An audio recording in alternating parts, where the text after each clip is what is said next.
그리고 11.6 어쨌든 그 1979년 박정희 대통령이 김재규에 의해 피살을 당하시게 된 그 11.6 사태 이후에 서울의 봄이 찾아옵니다. 영화 제목이기도 하죠. 서울의 봄. 서울의 봄이 왜 서울의 봄이냐면은 당시 체코에서 민주주의 운동을 프라하의 봄이라고 했는데 그걸 따온 건데, 그냥 박정희라는 사람이 너무 공고하게 자기 절대 권력을 구축해놔서 도저히 어떤 방법으로도 그 사람의 권력을 깨트릴 수 없을 것 같은데, 안타까운 방법이지만 어쨌든 이런 방법으로라도 박정희가 물러나게 됐잖아요. 그럼 우리에게 민주주의의 기회가 오지 않을까 라는 기대감을 품게 되면서 사람들이 물러나게 되는데, 그 서울의 봄을 무참하게 짓밟았던 사람이 등장하죠. 그 사람이 이 사람입니다. 전두환. 정확히 말하면 전두환과 그를 따르는 하나회라는 국내 사조직인데, 1979년 10월 26일 날 박정희 대통령이 암살을 당하게 되면서 동시에 이제 계엄령이 선포가 됩니다. 다시 한번 대통령이 암살당했으니까 어쨌든 그와 동시에 계엄 상황에서 전국을 주도할 사람이 있어야 되는데, 그분이 바로 당시 육군 참모총장이었던 정승화 참모총장이 주도를 하게 되고요. 이 대통령 암살의 전말을 밝혀야 되는 수사본부장, 수사반장을 뽑아야 되는데, 그건 이제 경찰이 아니라 계엄시의 보안사령부라고 이제 군대 내 정보기관인데, 그 기관의 수장인 전두환이 수사본부장을 맡게 됩니다. 그리고 박정희 대통령이 요구했으니까 누가 대통령의 자리에 오르게 되느냐? 최규하라는 당시 국무총리가 그 자리를 이어받게 되죠. 자, 이제 이런 상황인 거예요. 근데 자, 여기서 각각 인물을 잠깐 설명을 하자면, 최규하는 그냥 동사무소 소장이에요. 전형적인 고지식하는 관료, 권력 욕심이 있는 것 같으면서 없는 것 같으면서 일단 사태를 풀어 헤쳐나갈 사람 아니에요. 그러니까 국무총리를 시켰죠, 박정희가. 너는 딱 행정 업무만 해라. 최규하라는 사람이, 그러니까 이 사람 최규하라는 사람이 있었고, 전두환이라는 사람이 합수부장을 맡게 되는데, 아까 얘기했잖아요. 전두환이 바로 박정희가 키웠던 국내사 조직 하나회를 이끌고 있었어요. 여기 보면 육사 11기라고 나와 있는데요. 육사 11기가 좀 상징성이 큰 기수인 게 뭐냐면은, 육사 11기는 6.25 전쟁 당시에 입학을 한 기수인데요. 최초로 정규 4년 교육을 받은 기수입니다. 그럼 그 이전에 10기까지는 뭐예요? 그 이전에는 짧게 단타로 끊었던 거예요. 왜 단타로 끊었을까요? 일단 육사라는 대학이 제대로 세워지지 않았던 것도 있고, 이어서는 6.25 전쟁이 일어났으니까 빨리 장교 투입하려고 그런 이유로 있었는데, 그 육사 11기 모종의 그 자부심이 있어요. 무슨 자부심이냐면 4년 동안 정규 교육을 받았다. 최초의 학사학위 받은 군인 집단이다라는 생각인데, 반대로 육사와 대비되는 갑종 출신 장교라는 게 있습니다.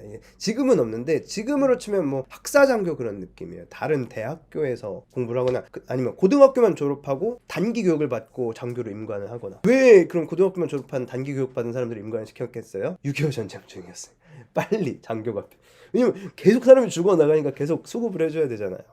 이런 상황이었습니다. 이런 상황 속에서 근데 이제 육사 출신들 갑종 엄청 무시하죠. 근데 이게 되게 웃긴 게 뭐냐면은, 육사 출신들은 우리가 4년 교육받은 정규 육사야 막 갑종을 무시하는, 이 갑종들 입장에서는 코웃음을 칠 일이죠. 왜냐? 니들이 후방에서 펜대 잡고 공부할 때 우린 북한군이랑 죽고 죽이는 혈전을 벌이고 있어. 실전을 경험한 장교들이었어요. 전두환이라는 사람도 참 재밌는 사람입니다. 싸움을 잘했다고 하고 사람을 끌어모으는 능력이 있대요. 그 육사 16기 민병돈 장군 중원인데, 어느 날 갑자기 부르더니, 야, 너 집에 냉장고 없냐? 네, 없습니다. 하더니 기다려봐 하면서 집차에다 냉장고를 실어서 줬다는 거예요. 근데 냉장고를 열어보니까 김치 냄새가 났어. 뭐냐면 자기 집에서 쓰던 거 그냥 주는 거예요.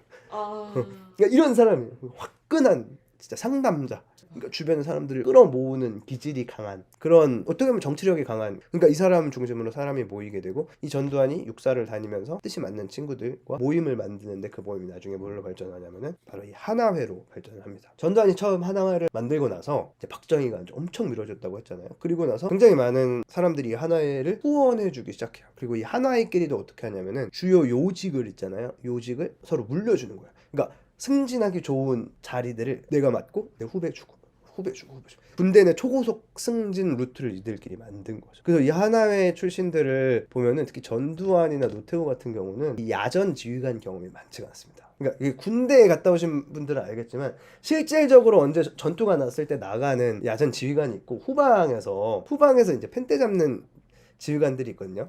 이 전두환 같은 경우도 그렇잖아요. 보안사령관은 전투부대가 아닙니다. 정보부대입니다. 뭐 이런 건 몰라도 되는데, 아까 얘기했던 뭐 윤필용, 박종규 이런 사람들이 있고, 유학성 황영시. 이 황영시가 그 저기 서울에 보면서 그 안내상이 연기했었죠. 안내사. 이 사람들은 육사 11기 이전 기수인데 딱 본 거야. 아, 얘네랑 친해져가지고 우리도 득점 보자 그룹이고, 전두환, 그리고 전두환 친구 좀 약간 비꼬는 사람들은 꼬봉이라고도 해요. 전두환 꼬봉, 이제 이런 사람들이 있었고요. 여기 보면은 이게 하나의 그거 선서예요. 자기들끼리 이런 것도 만들었어요. 충성하라, 회원 상호간은 경쟁하지 않고, 의리와 맹세를 저버리면 인간적 자격을 박탈당한, 자기들끼리 이제 만든 거죠. 그래서 이 하나회라는 그룹이 군대 내에서 생겨나게 됐는데, 사실 박정희 정권 때도 이 하나회를 축출하기 위한 군대 내 움직임이 있어요. 얼마나 안 입고 와요. 지들끼리 각함 입고 까불고 다니는 게. 그래서 실제로 몇몇 장성들이 얘네를 쳐버리려고 시도를 하는데 번번이 실패하죠. 후견인 그룹과 박정희 대통령의 비호를 받고 있어서. 근데 이 하나의 가장 큰 후견인이었던 박정희가 죽고 나서 드디어 이제 다시 한번 기회를 보기 시작하는데, 누가 기회를 보냐면은 가장 하나회를 안이 꼽게 봤던 당시 계엄사령관 육군참모총장 정승화라는 사람이 이 전두환을 비롯한 하나회를 쳐버릴 생각을 합니다. 이때 박정희가 없으니까. 근데 이 정승화가 안타깝게도 치명적인 결함이 하나 있었는데, 뭐냐면 김재규가 박정희를 암살할 때 혹시 몰라서 이 정승화를 암살했던 구석방에 초대를 해서 따로 술 먹고 있으라고 불러놔요. 물론 이제 정승화는 이 일에 전혀 개입된 바는 없습니다. 이게 빌미가 된 거죠. 이제 다 아시는 얘기예요. 서울의 봄, 나머지 보셔서 알겠지만 어쨌든 정승화를 비롯한 일부 세력들이 이 전두환과 하나에 싹 쳐버리려고 좌천 준비를 딱 하고 있다가, 이제 원래 비밀리에 계획을 했을 거 아닙니까? 근데 이제 군대 곳곳에 하나의 세력들이 있으니까 몰래 준비했던 이 계획이 하나의 귀에 들어가요. 근데 이제 전두환이 그 얘기를 듣고 이제 여기서 갈림길에 놓인 거죠. 그래서 가만히 있으면은 좌천되고 범인으로, 평범한 사람으로 살아가게 된다. 근데 전두환도 꿈이 있었을 거 아닙니까? 이 박정희를 바라보면서 나도 언젠가 한탕 해야지 하는 꿈이 있었는데 이대로 물러설 순 없다 하면서 하나회를 이제 모아가지고 명대사를, 이게 실제로 했는지 안 했는지는 전 모르겠어요. 근데 영화에서는 되게 멋있게 얘기하죠. 성공하면 혁명, 실패하면 쿠데타 아닙니까? 막 이런 말로 하나회를 포섭을 합니다. 당시 이제 하나회에 소속돼 있었던 수많은 장교들을 이용을 해서 쿠데타를 하자. 무슨 쿠데타를 하느냐? 육군 참모총장이자 계엄사령관 정승화를 체포해서 처벌을 하자. 근데 자기 상관을 처벌을 하려면 국방부 장관과 대통령 인가가 필요합니다. 그러니까 이제 막 그런 일이 얽히고 설킨 게 서울의 봄 얘기였던 거죠. 그리고 그 12.12를 어떻게든 막아보려고 했었던 사람들이 있었는데, 그게 대표적으로 영화에서는 이태신, 본명은 장태환 장군, 수경사령관은 이제 수도 서울을 지키는 부대였는데, 그 장태환 장군이 갑종 장교 출신입니다. 이 육사 애들이 엄청 무시했던 장군이었죠. 근데 성격이 어마어마한 무서우신 분이었어요. 정우성이 연기를 되게 착하게 했어요. 그럼 되게 멋있게 했는데, 실제 육성이 유튜브에 나와 있는데 거기 보면은 내 땡크를 몰고 가서 다 대가리 부셔버리겠어 막 이런 말을 막 실제로 자기보다 이제 선배한테, 이제 반란군이니까 그런 거 하게 되는 거죠. 이제 사실 서울의 봄 12.12 쿠데타 얘기는 영화를 통해서 많이 보셨기 때문에 생략을 하고, 근데 사실 우리가 12.12 쿠데타가 끝나고 나서 전두환이 완전히 정권을 잡았겠다라고 생각을 했는데 사실 아닙니다. 왜냐면 정승화 하나 체포한 거 가지고는 12.12 쿠데타, 그러니까 전두환을 비롯한 군부, 이제는 신군부라고 해야겠죠. 새로운 군부가 정권을 잡기에는 부족했어요. 그러면 어떻게 해야 되냐? 신군부가 완벽하게 권력을 장악하기 위해선 몇 단계 과정이 더 필요했어요. 그 과정까지를 서울의 봄이라고 얘기를 하는데, 여기서 재밌는 거는 중간중간에 전두환을 막을 수 있는 방법이 더 있었다는 거. 하지만 그 방법이 제대로 시행되지 않았다는 거죠. 그리고 12.12가 끝나고 이제 서울의 봄 이후의 얘기입니다. 1980년 3월경에 전두환이 친구들 모아가지고 회의를 하나 하는데, 노태우 중심으로 충정회의란 걸 열어요. 충정회의가 뭐냐? 충정작전이라는 걸 계획하는 회의인데, 이게 뭐냐면은 전국에 있는 군부대에게 실제 전쟁 훈련을 시키는 게 아니라 시위 진압 훈련을 시킵니다. 그래서 곤봉 들고 시위대 뚜까 패는 훈련을 시켜요. 근데 이 훈련을 어떻게 시키냐면은, 제가 이거를 저희 아버지한테 증언을 했는데, 저희 아버지가 1986년, 87년도에 군 복무를 하셨는데, 아버지도 군 복무하면서 이 충정훈련, 시위 진압 훈련을 하셨다고 하는데, 이때 잠을 안 재고 훈련을 시킨대요. 이게 사람이 한 3, 4일 안 자는데 계속 훈련을 하면 몸이 아픈 거랑 별개로 잠을 안 자면 사람이 미치거든요. 근데 그러면 사람이 미치는 상태에서 계속 훈련을 하면 무슨 생각을 하냐면은, 눈앞에 시위대가 보이면 그 시위대가 악마로 보이기 시작하는 거예요. 아니 불과 몇 달 전에 나랑 대학교 같이 다니던 친구였는데 계속 이거 하니까 시위하는 놈들 죽여버릴 거야 하면서 훈련을 막 잠을 안 자고 훈련을 버리니까 끔찍한 계획이죠. K공작 계획은 뭐냐? 언론 장악 계획입니다. 그래서 전국 언론사 사장들을 불러 모아가지고 나에게 협조하도록 지시를 하는 계획인데요. 그리고 1980년 4월 14일 전두환을 중앙정보부장 사실상 중앙정보부장입니다. 최규하가 임명합니다. 최규하가 마지막에 전두환에게 서명할 때 날짜를 쓰잖아. 이 날짜는 사후제가다. 니들이 먼저 저질러 놓고 내가 그 뒤에 결제한 거다. 그게 되게 멋있게 나오는데 사실 최규하야말로 정말 우유부단 무능력의 극치. 야, 지금 또 이렇게 말하면 안 되나? 근데 전두환을 중앙정보부장에 임명했다는 건, 전두환은 이미 지금 보직이 보안사령관입니다. 보안사령관은 군대 내에서 있었던 모든 일에 대한 정보를 장악하고 있다는 얘기인데, 중앙정보부장은 군 밖에 있었던 대한민국에 있는 모든 정보를 장악한 자리란 말이에요. 보안사령관과 중앙정보부장을 전두환에게 모두 맡긴다는 것은 정보가 전두환에게 간다는, 모든 정보는 전두환이 갖게 된다. 사실상 이제 왕자에 오르는 마지막 수순이었다고 보는 거죠. 끝까지 최규하가 이건 말았어야 되는데, 최규하도 빨리 끝내고 내려오고 싶었나, 힘들었던 것 같아요. 요거에 관련해서도 논문이 몇 편 있어요.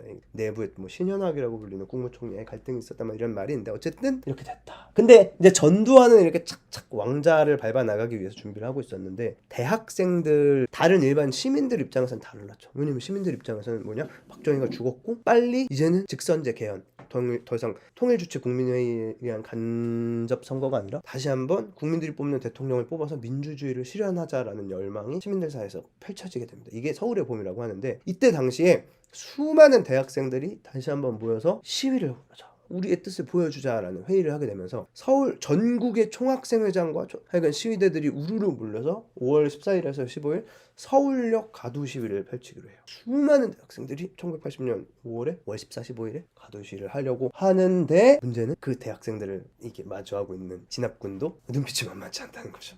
얘기했잖아요. 충정훈련 받았던 진압군들. 어린애 잘하면 진짜 우리 때려 죽일 수도 있게 생긴 거예요. 실제로 군이 사살 명령도 불사하면서까지 우리를 죽일 수도 있겠다라는 그 정보가 학생 시위대들 사이에 퍼지니까 이 시위대들 사이에서 굉장한 논쟁이 오갑니다. 어떻게 해야 될까? 몇 명 죽더라도 서울역까지 진군해서 우리 학생들의 뜻을 보여주자 라는 입장이 있었고, 야, 이대로 죽으면 끝이야 라는 입장이 있었고, 결국은 이게 서울역 회군 물러납니다. 이 정도만 했으면 됐다. 이 서울역 회군 때 당시 이제 학생 운동의 주역으로 있었던 분 중에 여러분들 잘 아시는 분이 많이 계세요. 대표적인 분이 이때 당시 서울대학교 대의원 총회 의장이었던, 누군지 아세요? 유시민 작가님이 이때 당시 이제 학생운동 주역으로 활동하셨고, 심재철이라는 당시 서울대 총학생회장으로 지금 국회의원 하셨다가 지금은 떨어져서 계신데, 자, 이제 이 서울역 회군 이후에 이제 드디어 전두환이 그걸 잡은 거죠. 이제 완벽하게 모든 권력을 전두환과 나를 중심으로 한 신군부에게 모아야겠다. 그래서 다시 한번 전군 주요 지휘관 회의를 소집합니다. 별들을 다 모으는 거예요.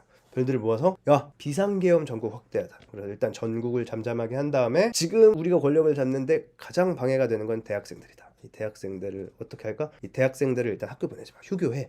휴교해도 애들이 학교에 모여가지고, 그러면 전국 31개 대학교에 계엄군을 배치해라. 이 결정을 전국 주요 지휘관 회의에서 한 다음에, 그때 당시 30명 이상 모인 그 별 장성들이 서명을 한 거를 최규하 대통령한테 가져가죠. 역시나 우리 최규하 대통령은 오케이 넘겨버립니다. 그래서 비상국무회의를 통해서 이거 의결을 해버리게 되고요. 그와 동시에 또 뭘 하게 되냐면은 이런 걸 해요. 이제 김종필, 이우락, 박정규 많이 들어보셨죠? 박정희 정권 때 2인자들, 얘네를 싹 다 체포해서 재산을 털어버립니다. 이제 약간의, 야, 우리 이렇게 깨끗한 사회를 만들 거야 보여주기용이죠. 여기서 박정규는 후원자 아니었습니까? 하는데 나중에 박정규는 그러니까 보여주기용으로, 이제 나중에 박정규는 또 막 체육회 회장도 시켜주고 그럽니다. 이때 이제 김대중, 문익환 이런 사람들은 사회불안 조성을 혐의로 체포해버립니다. 나중에 거의 김대중은 사형까지 가요. 미국 때문에 살았지만. 그리고 국회 기능 정지시키고요. 김영삼 씨는, 그때 당시 김영삼 총재는 집에 가둬버립니다. 못 나가게. 이런 상황이었어요. 그리고 5월 17일 비상계엄을 전국에 확대하고, 여기 얘기했던 것처럼 전국 대학에 휴교령 내리고 계엄군을 배치를 합니다. 5월 17일.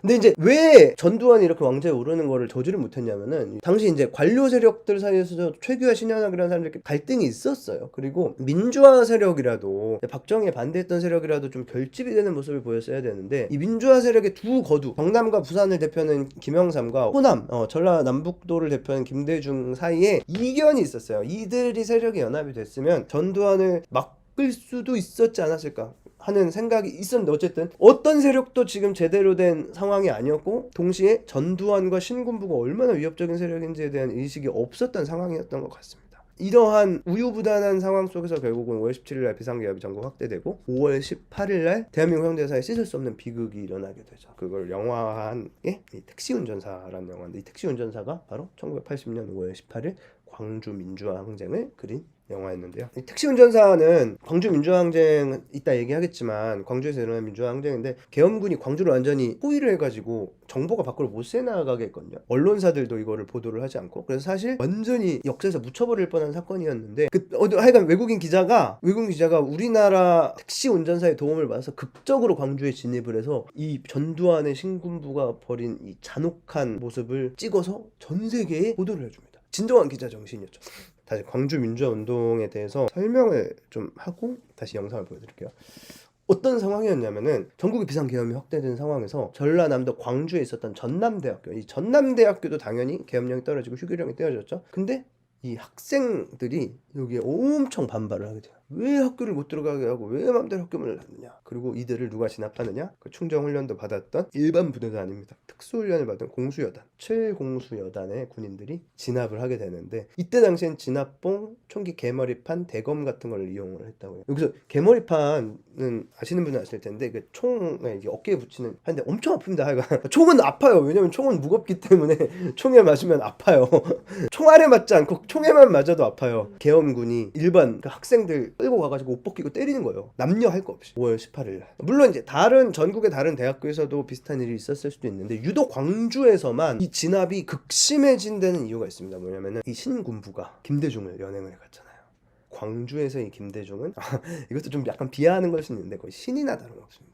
이 광주 사람들이 가장 존경하는 인물인 김대중을 전두환이가 끌고 갔다고. 이 광주 사람들이 이미 열 받을 대로 받은 상태에서 전남대학교를 계엄군이 장악을 해버리니까 수많은 광주 사람들이 이 학생들이 먼저 저항을 하게 되는데 보통은 이제 학생들이 막 시위하고 진압하면은 나이 드신 어른들이 어린 놈들이 하라는 공부는 안 하고 부모님 등골 빼먹고 이러고 있는데 광주 시민들은 그러지 않았다는 거죠. 학생들 편을 들어주고 니들이 뭔데 우리 애들 때려가 돼버린 거죠. 그리고 5월 19일에 시위가 확산되게 됩니다. 11공수여단이 여기서 여단이라 하면 굉장히 큰 규모의 부대 단위를 얘기를 해요. 그러니까 여단 큰 부대가 하나 더 투입이 되는 거예요. 그리고 금남로 일대가 완전히 통제가 되고 장갑차와 헬기까지. 여러분 장갑차와 헬기는 실제 전쟁 때나 쓰는 무기입니다. 제대로 무장하지 않은 시민들을 상대로 장갑차 헬기를 갖고 왔다는 건 굉장히 위험한 선택이죠. 근데 이게 가능했던 건 결국은 낮은 수준의 지휘관의 결정은 절대 불가능합니다. 최상위 지휘부에선 명령이 없이는 불가능한 거고 실제 이 헬기 사격이 있었다라는 것이 최근에 밝혀졌죠. 건물의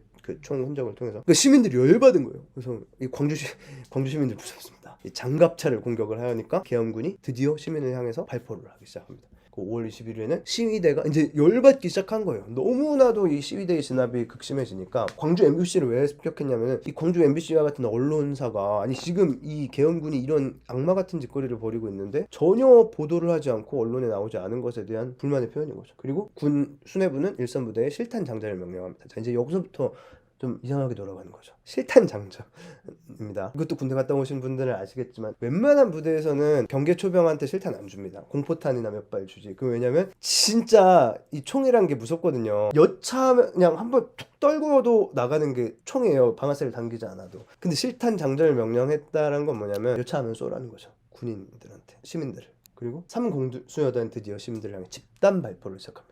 시민들이 대한민국 국군이 쏜 총에 맞아 쓰러지고 시체 더미가 산을 이루게 되죠.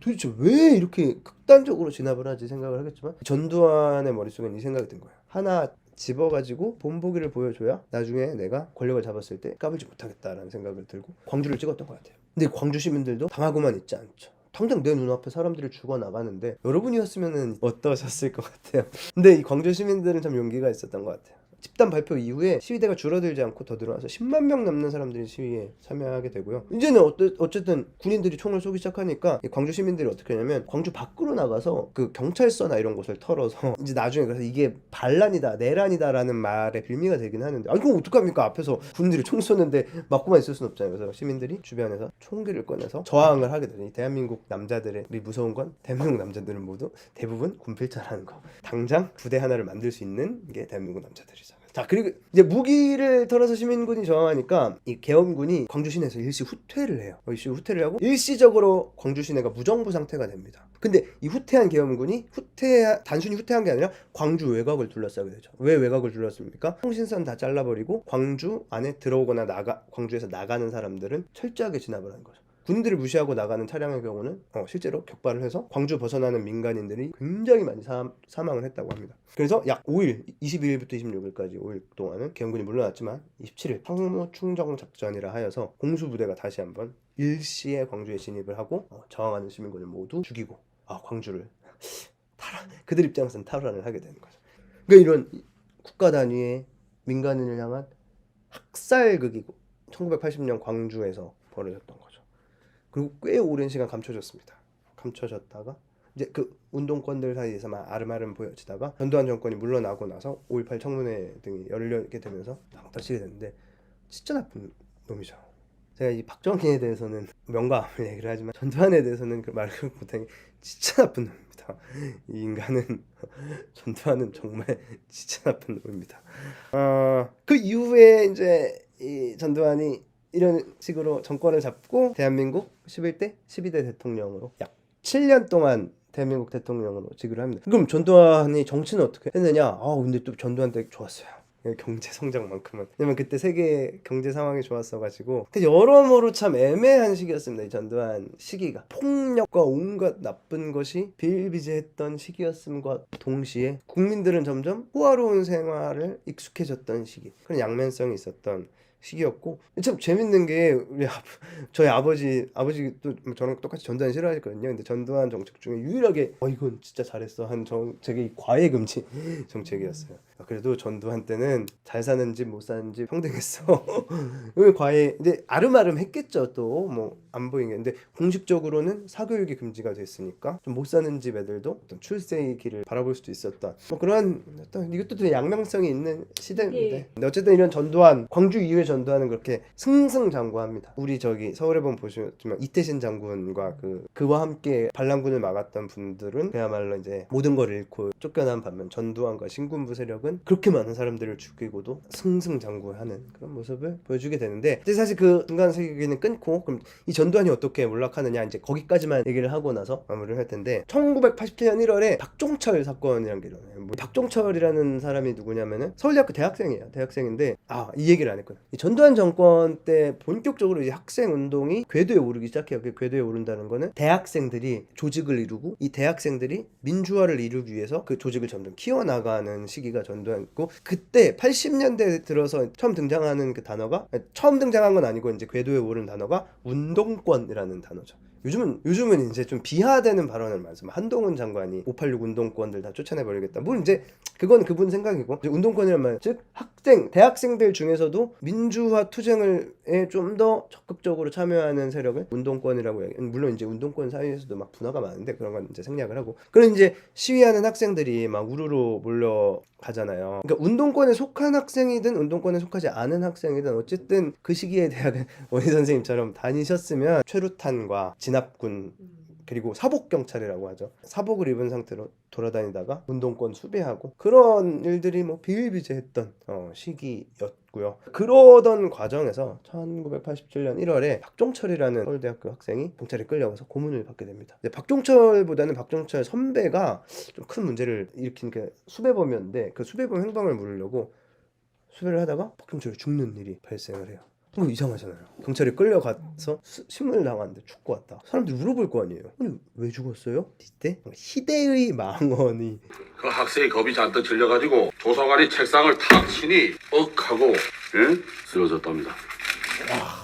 난리가 납니다. 이때 이거 말이 되느냐 이제. 그리고 나서 방법이 없잖아요. 그렇게 죽었다는데. 근데 굉장히 그래도 양심이 있었던 부검이 이 박종철이라는 사람의 시신을 마지막으로 수습했던 그 의사가 양심 선언을 하게 되고, 양심이 있었던 기자들이 밝히게 되고, 또 그 과정에서 몇몇 검사들이 도움을 주게 되는데, 부검이가 박종철의 시신을 살펴보니까 이건 심장마비로 죽은 게 아니야. 왜냐? 온몸이 물에 흥건히 젖어 있고 폐에 물이 가득 찼다. 그럼 뭐예요? 그러면 물고문해서 죽었다는 거죠. 이것도 남영동 1985라고 영화인데, 이거는 딱히 보라고 추천은 안 드립니다. 저는 봤는데 영화 상영 내내 고문만 받아요. 고문을 어떻게 받는지 보여준 영화인데 와 진짜 난리나. 아니 고문 받는데 뭐 별의별 대표적인 게 물고문, 전기, 발톱이랑 손톱에 이거 꽂아가지고 전기, 그리고 뭐 잠을 안 재우는 거. 전 잠 안 재우는 거는 정말 그리고 여기 맨 왼쪽에 이경영 배우거든요. 이 이경영 배우가 연기한 그 실존인물 이근한이라는 고문 기술자인데 그 사람 지금 뭐 하고 있는지 아세요? 그분도 목사님하고 계십니다. 뭐지?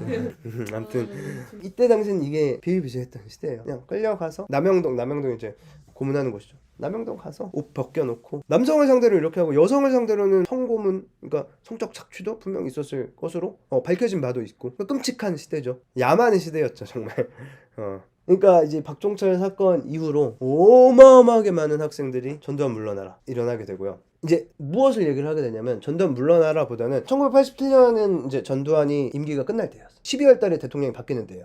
그러면 차라리 그래 전두환 물러나는 것보다는 헌법을 바꾸자. 전두환 때까지 헌법이고 유신헌법 때랑 마찬가지로 통일주체국민회의라는, 이때는 체육관 대통령이라고 체육관에 하여간 모아놓고 투표하는 건데, 그럼 말씀드렸지만 99.9%로 무조건 당선됐다 그랬죠. 그러지 말고 전국민 대상으로 한 직선제로 다시 바꾸자. 그래서 이때 모든 민주화 세력이 서로 약간씩 생각은 달랐지만 하나 구호를 통일하는데 헌법을 직선제로 개헌하자로 바꿉니다. 전두환 입장에서는 한 거죠. 왜냐면 직선제로 어차피 이제 자기가 안 한다고 치더라도, 왜냐면 자기가 노태우한테 물려줘야 되거든요. 노태우가 좋아서가 아니라 다른 사람이 대통령을 받으면 끝장이에요. 자기랑 하나회랑은 다 끝장이에요. 빨리 노태우한테 물려주고 그 신변 안전을 보호받아야 되는. 그래서 이 전두환이 1980년 4월 13일 호원 조치, 헌법 안 받고 박아버리죠. 나 헌법 안 받고 그냥 그대로 갈 거야. 그러니까 막 난리가 나가지고 국본이라고 제야의 수많은 민주화 세력들이 그 전에 그렇게 연합이 안 됐던, 그러니까 생각이 다 다르니까. 근데 이때는 직선제 개헌이랑 구호 하나에 다 모이게 되고 전국적인 시위를 이제 전개를 하게 되는데 6월 9일 날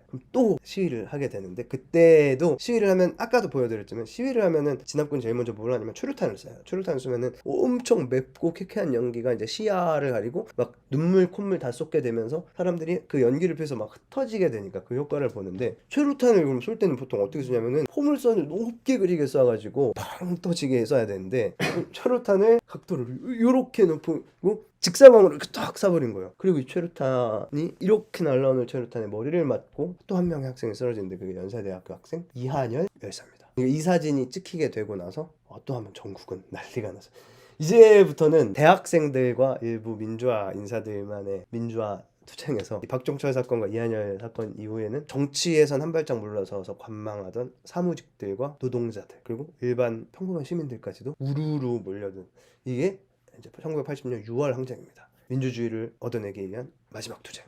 이게 박종철 열사 추도식 때 이분이 박종철 열사입니다. 이거는 구호 보이시죠? 직선 개헌. 이게 이한열 열사 사진이었고요. 1987년 6월 전국으로 시위가 확산이 되고 노동자들까지 개입을 하게 되다 보니까 결국은 두 손 두 발 다 됩니다. 왜냐면 이대로 갔다가는 실제로 전두환이 군을 투입해서 진압을 할 계획을 했었대요. 다 죽여버리려고. 만약에 전두환 뜻대로 했으면 서울에서 광주 학살이 다시 일어나게 되는 거죠. 그러면 아마 여기 계신 분들 중에 그 가족을 잃으신 분들이 있을 수도 있어요. 다행히 전두환의 이 결정에 대해서는 정말 많은 반대가 있었거든요. 일단 미국에서 공식적으로 군 개입 절대 안 돼라고 천명을 했고요. 그러니까 미국이 좀 웃깁니다. 5.18 때는 지켜보기만 했어요. 그래서 5.18 이후에 막 미국 문화원 폭탄 테러하고 이런 게 다 이런 건데, 미국도 이때는 안 되겠다 싶었고요. 군 내부에서도 여차하면은 다시 한번 쿠데타가 일어날 수도 있는 상황이었어요. 그러니까 전두환도 딱 상황을 눈치채고 물러난 거죠. 그리고 노태우가 얼마나 슬펐을까. 가만히 있어도 오는 자리였는데 당시 여당 대표였던 노태우가 6.25 선언에서 오케이 직선제 개헌할게, 직선제로 바꿀게 라고 얘기를 합니다. 근데 이 노태우가 수를 하나 더 쓴 게 뭐냐면은 직선제 개헌과 동시에 선거권이 없었던 김대중을 사면 복권을 해줘요. 되게 시혜성 정책 같잖아요. 근데 이 노태우의 수가 엄청난 수였습니다. 왜냐면은 13대 대통령 선거가 열리잖아요. 그럼 이제 전두환 물러나고 나서 이젠 직선제입니다. 전국민 투표로. 근데 노태우는 어쨌든 후보로 나오게 됩니다. 신군부 노태우 이제 국민의 심판을 받겠죠. 그러면 그 경쟁 후보가 나와야 될 거 아닙니까? 경쟁 후보로 당시 야당의 유력 인사였던 인물이 김영삼이라는 인물. 김영삼, 부산과 경남을 기반으로 하는 김영삼이었고, 사실 김대중은 사면 복권한 이유가 있었어요. 왜냐면은 김대중도 출마하라. 그래야 반군부 세력이 표가 갈리잖아요. 처음에는 김영삼, 김대중 둘이 단일화 협상을 했어. 우리 서로 순서대로 너 먼저 그 다음 나 하면 안 될까 했는데 결렬이 됩니다. 선거가 꽤 오래전부터 이제 지역 기반으로 가게 되는데 노태우의 경우는 K라고 해서 대구와 경북을 기반으로, 김영삼은 PK 경남과 부산, 김대중 호남, 김종필은 아까 그 김종필입니다. 충남 지역을 기반으로 했는데 예술이죠. 그걸 합치면 과반으로 민주 진영 후보가 될 수 있었는데 이 둘이 경쟁함으로써 36.6%의 표율을 얻은 노태우가 당선이 됩니다. 신군부 하나회의 2인자 노태우가 당선이 된, 참 대한민국 현대사는 이 마무리도 예술로 예술로 마무리가 되고, 이후에 이제 현대사를 간략하게 설명을 하자면 이제 노태우 이후에 이제 드디어 노태우가 5년 동안 하는데, 노태우 정권 이후에 군인 출신이 아닌 민간 세력 중에서 대통령이 나와야 되잖아요. 그럼 이제 김영삼과 김대중이 서로 붙어서 누가 되느냐 해야 되는데, 이때 노태우가 김영삼이랑 김종필을 불러가지고 김영삼한테 너 대통령 하고 싶지? 김대중이랑 붙어서 안 될 수도 있잖아. 너네 당이랑 김종필 당이랑 우리 당이랑 합당을 하자. 그래서 3당 합당을 전개를 합니다. 그렇게 해서 신한국당이 만들어져요. 이게 되게 웃긴 게 김영삼이라는 민주화 세력의 대표적인 인물이 군 쿠데타의 주역이자 하나회 출신 노태우와 손을 잡게 되는. 그래서 실제로 그 다음에 김영삼이 대통령이 되고, 그 이후에 김대중이 김종필이랑, 그걸 DJP 연합이라고 하거든요. 손을 잡고 그 다음에 이제 김대중이 대통령이 되고, 그 이후에는 이제 우리가 알고 있는 대통령들이 차례차례 몰고 갑니다. 이제